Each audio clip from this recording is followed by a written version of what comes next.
for me to do this before, but let me just give a brief introduction. So for those of you who don't know me, I'm Scott Dyreng. I am a professor here at Duke. And when the pandemic began in the spring of 2020, I had just wrapped up teaching my tax class. And one of the things I do in my tax class is I often roll into class at the beginning of a class and we talk about whatever happens to be in the news for 10 or 15 minutes before we dive into whatever the topic is for the day.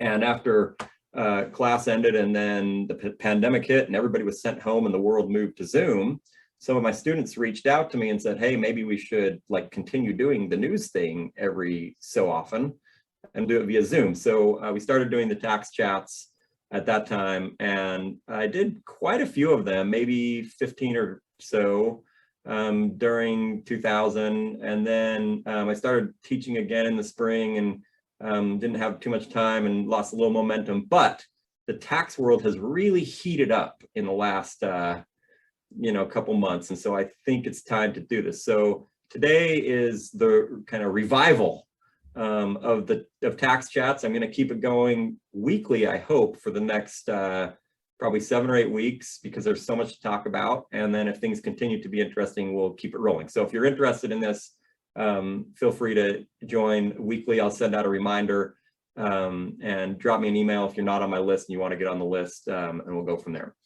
Okay, so today, the other thing I did was I asked Jeff Hoots, who's a professor at UNC, does the same thing that I do, but over at UNC.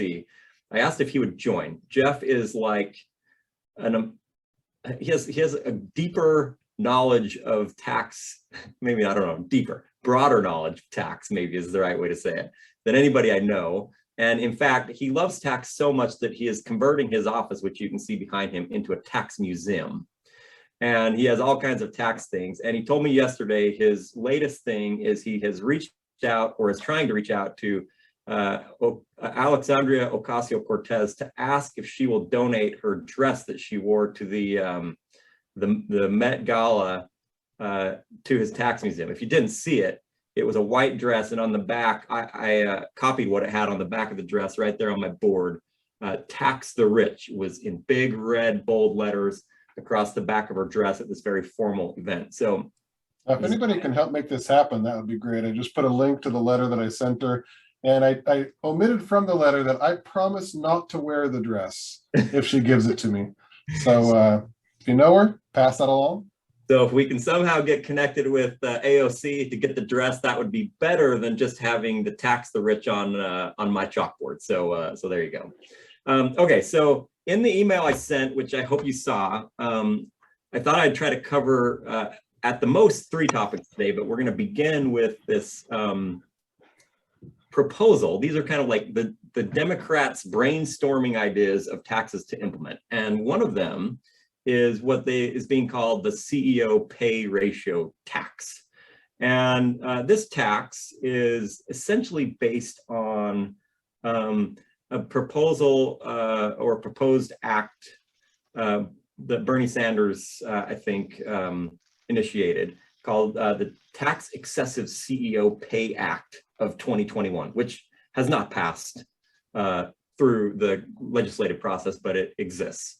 And the idea in that act is that if the CEO or other highly paid executives' pay rate is greater than a certain percentage of the median worker, then the corporate tax rate that the firm faces would increase. So it goes something like this. If the median pay ratio, if the CEO's pay is 50 times higher than the median worker, then the rate would go up by 0.5 percentage point, so from 21 to 21.5. And if it gets bigger and bigger and bigger, up to like 500 times the median workers, then the tax rate would be increased by 5%. So your corporate tax rate would go from 21 to 26%, which is pretty big number. So a little history here is probably worth discussing. Excessive CEO pay is not new. So way back in the 90s, when Bill Clinton was running for president, there was a lot of political momentum to curb CEO pay. And in fact, this sort of became one of his campaigning issues. And when he was in office in 1993, the Congress enacted and he signed legislation which removed the tax deduction that companies get if pay was in excess of $1 million. So if you pay your CEO more than $1 million, you don't get a tax deduction for the pay above $1 million.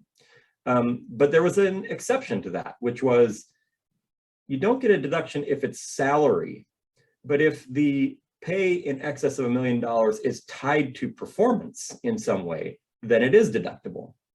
And this little exception was tied basically, or maybe motivated by research that Michael Jensen and Kevin Murphy had written a few years earlier, published in 1990, which essentially said, we're paying CEOs wrong. We're just giving them big salaries, but they could like do the crappiest job ever. And we need to tie their pay to performance. And so they recommended, among other things, giving stock options. So when the legislation came out that said you can only get the deduction if you tie things to performance, and researchers had said, hey, you should give stock options or other performance-based compensation, it was sort of like the perfect storm. And CEO pay, instead of being curbed, which was the intent of this legislation, it like went through the roof. And if you go look at a figure of CEO pay, it's pretty flat, and then you get to about 94, 95, and it just like skyrockets. It was sort of like an unintended consequence of this legislative attempt to curb CEO pay. It actually made it worse. At the same time, the accounting rules for stock options were created in a way that made it so that if the options were granted at the money, which was super common, you grant the option at the money, and then if the price goes up, the option becomes valuable. Any option that was granted at the money, no expense was required in your financial accounting statement. So you could almost like give away compensation for free. You don't have to record a financial accounting expense, and everybody's happy because you're paying based on performance and you get the tax deduction, use it for paying based on performance, and everything is hunky-dory. So this led to like this perfect storm of rising CEO pay. So the law actually had the opposite effect of what it was intended to do. In 2015, the SEC passed a law that said, we're going to require companies to disclose what the CEO pay gap is. It didn't become effective until about 2018.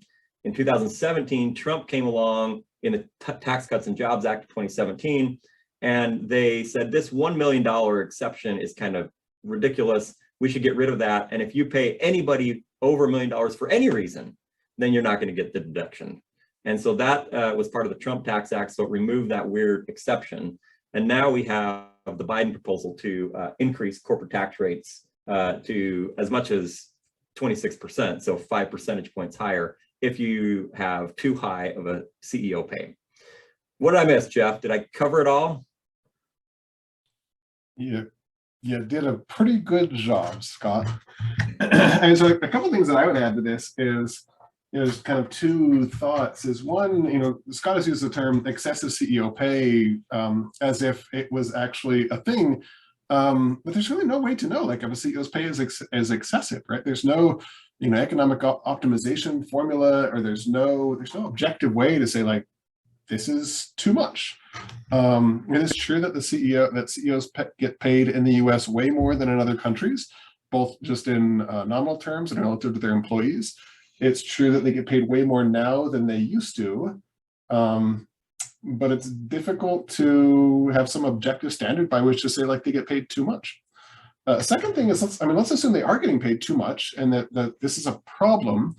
Another thing to think about is, like, whose problem is this to solve, right? You could say, well, any problem is the government's to solve, but that might not actually be the right answer, right? There's two reasons you might think about that. The first is like some kind of libertarian constitutional kind of thinking is like, does the Constitution say it's the government's job to make sure that, like, CEOs get paid less? Not really in there. That might not be like the proper role of government, depending on what your political ideology is. But then even kind of that aside, if you're just a pragmatist and say, well, okay, whose problem is this to solve? I just want it to actually get solved.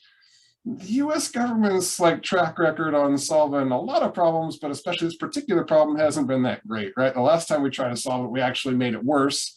And I mean, Scott didn't mention, but the evidence from 2017, when the Tax Cuts and Jobs Act, the Trump tax cut, which actually like did try to limit the damage that Bill Clinton had done, we're not seeing much of an effect from that. There's several different academic papers out that say that not a whole lot happened there. So both from a constitutional view and just a pragmatic view, like it's not clear that this is the US government's problem to fix, or that if they tried, it would be successful. And again, just to reiterate, it's not clear what excessive pay is or how one would even know it's excessive. Well, and speaking of not knowing, it's really not obvious how you calculate the median worker's wage. Yeah, and then we're accountants, right? We got to measure it precisely, and that's really hard. Are we talking workers in the US? Are we talking workers worldwide? What if you have workers in a really low tax country? Or what if you have part-time workers? What if independent contractors? It's a huge thing for the gig economy. Yeah, and the gig economy, what do you do? So it's very tricky. Now I want to show you guys a couple things. I'm going to share my screen just very quickly here, and I'm going to show you a couple of charts and some numbers. Hopefully you can see, what happened? Did that work? Can you see my screen?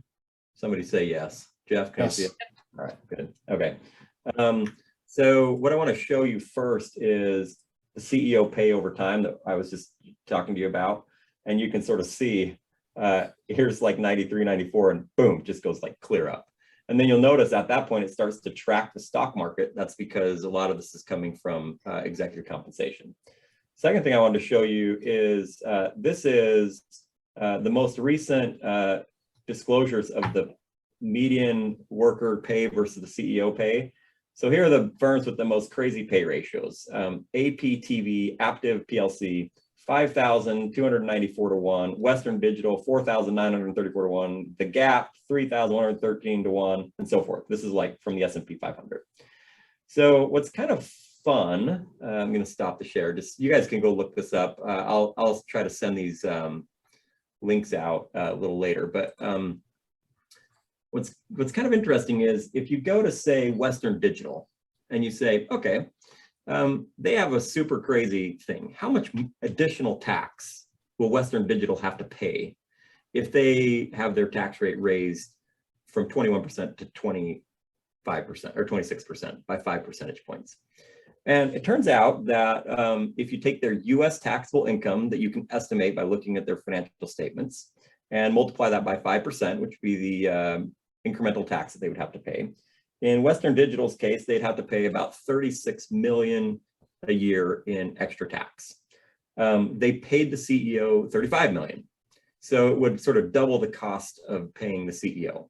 But remember, they might be paying 5 executives a whole lot. So it's not clear that 35 million is a huge incremental tax burden to a big company like Western Digital. Or if you look down the list, the next one was The Gap, right? The clothing, the retailer. And The Gap, it turns out, had negative US taxable income. So if you raise their rate by 5 percentage points, they don't have to pay any extra tax. So that's kind of interesting. In fact, here another one on the list was Starbucks. Starbucks has a pay ratio of 1,211 to 1. So they would be in the most egregious category. Their tax rate would be raised by 5 percentage points. It would cause them to pay an extra 11.88 million in tax. Not like probably a huge deal for Starbucks. Then I thought, let's look up Microsoft. Microsoft is huge. And Microsoft's pay ratio is not nearly as bad. It's only 257 to 1. It would cause Microsoft to have to pay 782 million more in tax, even though their pay ratio is not nearly as egregious as some of these other companies. So it's kind of interesting to see how the actual tax burden of these companies would change, even though it doesn't necessarily reflect the egregiousness of the pay ratio, if you believe that's an egregious sort of thing. All right. But I think, go ahead, Jeff. I think looking at this list is super interesting. Just the variation in median worker pay. I mean, you have companies that are paying in the single-digit thousands, and you start to think like, who works for and who works for a company and makes $5,000 on average a year, that if that's the median, and then you realize like these, Western Digital, there's not actually that many Western Digital employees in the United States. They mostly import computer hardware from other countries that they built in other countries, and if they're not using a contractor and it is foreign workers, that's a very different thing than if you're the Gap and these are all people in their early 20s working at the Gap, and that's why they're paid differently. And those are two very different situations that the tax law is treating them the same. Scott just mentioned Microsoft. Why is their pay ratio not that big? I mean, it's still just like in the hundreds, but why isn't it that big?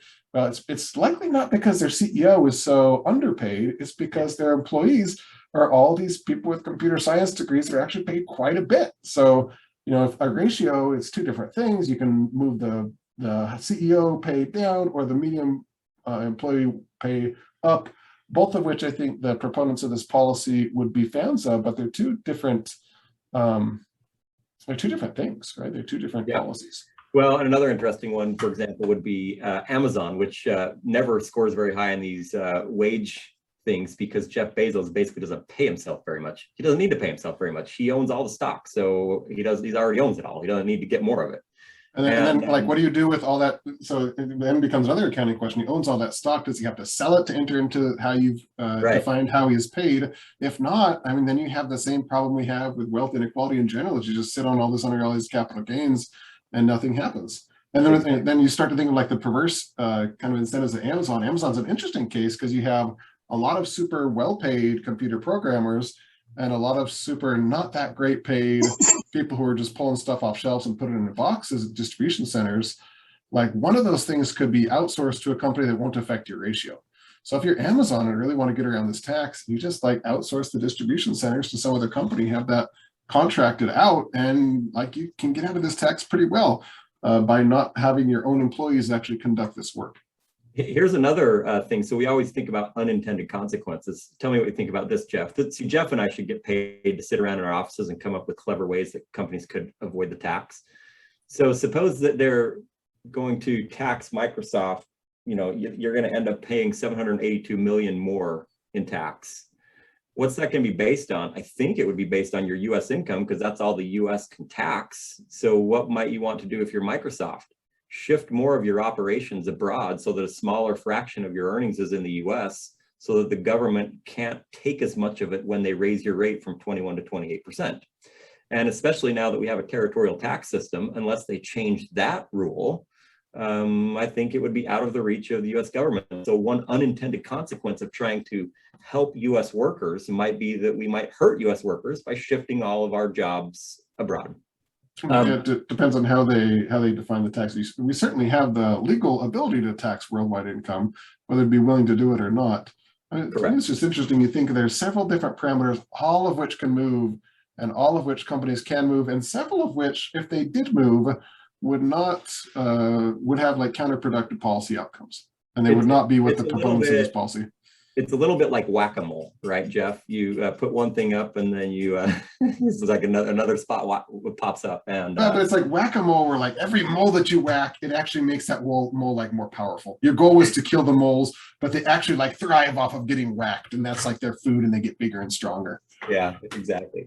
Sam Marks asked a question on the chat, which is whether there's been any research done into the cost of the tax versus the cost of increasing wages to minimize the ratio. And so here would be one way to think about that, Sam, in my back of the envelope calculation. Suppose that Western Digital is going to have to pay an extra tax of 36.7 million. Take that 36.7 million and just spread it out among your workers to increase the median wage. And I don't think it would raise their wages by very much. I mean, I didn't do the calculation. I don't know how many employees they have, but if they're a big company, which they are, it's likely to be many, many employees and not a huge pay raise. So I don't know of any research, but it is sort of interesting to. About 63,800, Google tells me, at Western Digital. So you take 60,000 people, it's not that much. Not that much, yeah. All right, any questions, any other questions about this that Jeff or I could answer on this particular topic? All right, I don't see any.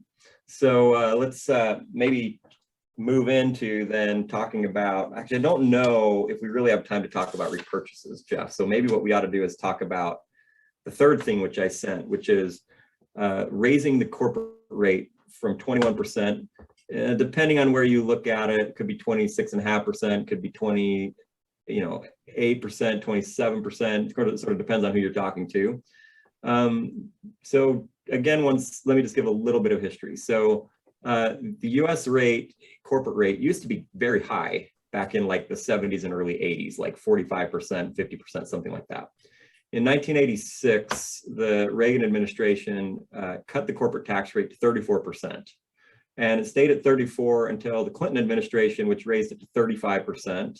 And then it stayed at 35 up until 2017, which was sort of remarkable because every other developed country in the world over that same time period reduced their rates, lower, lower, lower, lower, lower, until it got to the point where now the average statutory tax rate in the basically developed economies around the world is somewhere in the low 20s, like maybe 23, 24%.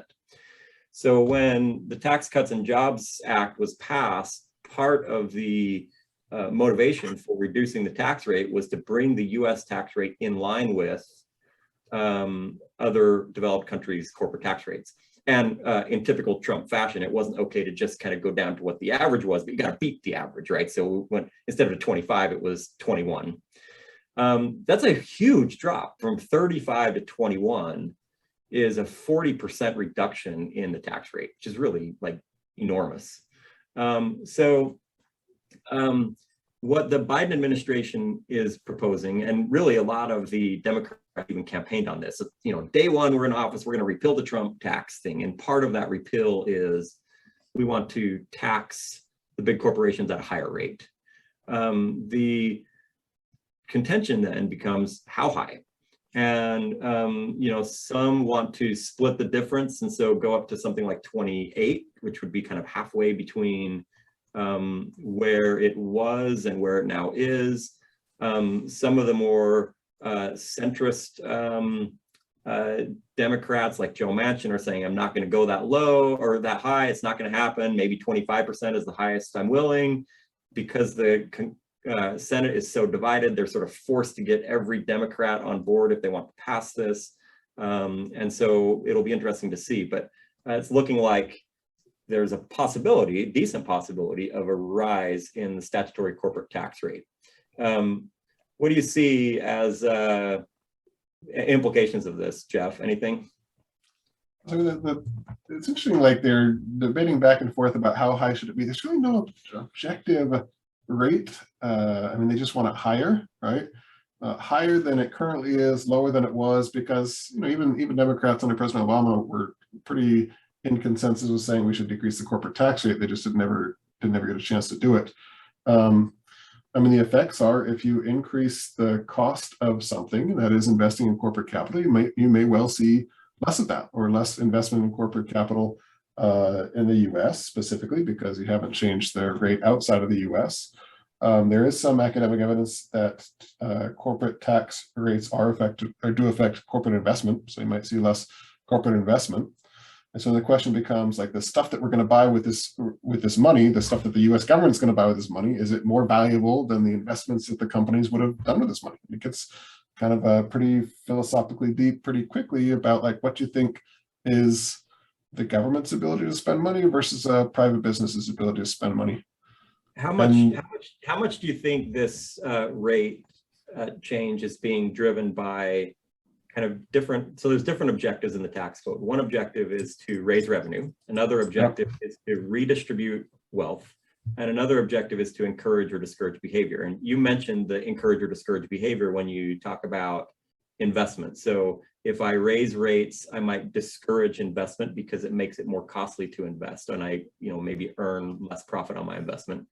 On the other hand, if I raise rates, I might be able to redistribute wealth in a way that is more appealing to, say, for example, tax the rich with Ocasio-Cortez or something like that. How much do you think this is motivated by the wealth redistribution versus revenue collection versus behavior and motivating certain types of behavior in the. Oh, I'm gonna reject the premise of your question. There's only 3 options. There's a 4th option. What do you think that option is, Scott? I don't know. Get reelected, right? How about this? Win the next election? Win the next election, right? A lot of this is just, the Democrats have built a campaign kind of platform, and to some extent, like the populists and the Republicans have done, the Republican Party have done the exact same thing. Have built this platform around kind of demonizing corporations, and anything you can do to kind of hurt them is seen as good, right? You want to increase tax rates because corporations aren't paying enough in taxes. And it's not necessarily that you want to encourage behavior or raise revenue or anything else. It's just you want them to pay more in taxes for some kind of philosophical, ideological reason. I mean, I think that it's pretty clear it's not necessarily just revenue.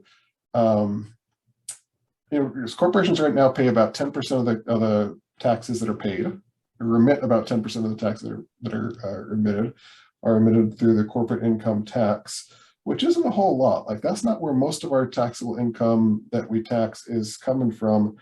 As a result, you would get a lot more juice out of increasing individual tax rates than corporate tax rates if you were just looking for So what revenue. you're saying is, if it were really about revenue and trying to say, pay, for example, the infrastructure bill, even if you like doubled corporate tax rates, you probably still wouldn't collect enough revenue to like really solve all of our deficit. Not going to solve all the problems, no. Yeah. Now, one interesting thing, so the odds of this I think are interesting to think about. PredictIt is this betting platform. We've talked about, are they actually going to increase the rate? So PredictIt, again, this website, I just put the link in there that you can like bet on these political outcomes. So people are placing money on what they think the tax rate will be at the end of 2022. And right now the odds do seem to favor some kind of increase. So the aggregate chances of it increasing are nearly about 80%. So Jeff, if people want to make money, should they go buy that, or what's your betting advice? It depends on whether you have some secret inside information. So in early 2017, they put this thing up for the Trump tax cuts. It was like the tax reform was in the air, but yet not on the ground.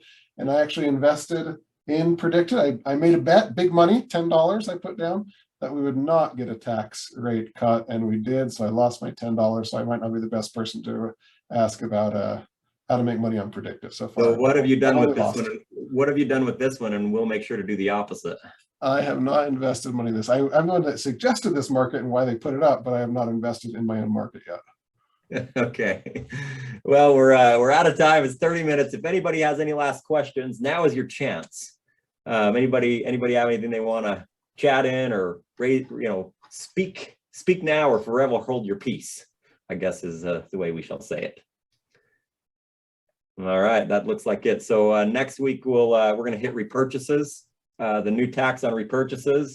And yep, Daphne's saying let's do the stock buyback next week. We'll put it on the docket for next week, and hopefully we'll see you back. Spread the word, tell your friends, and we'll catch you in a week, same time, same place.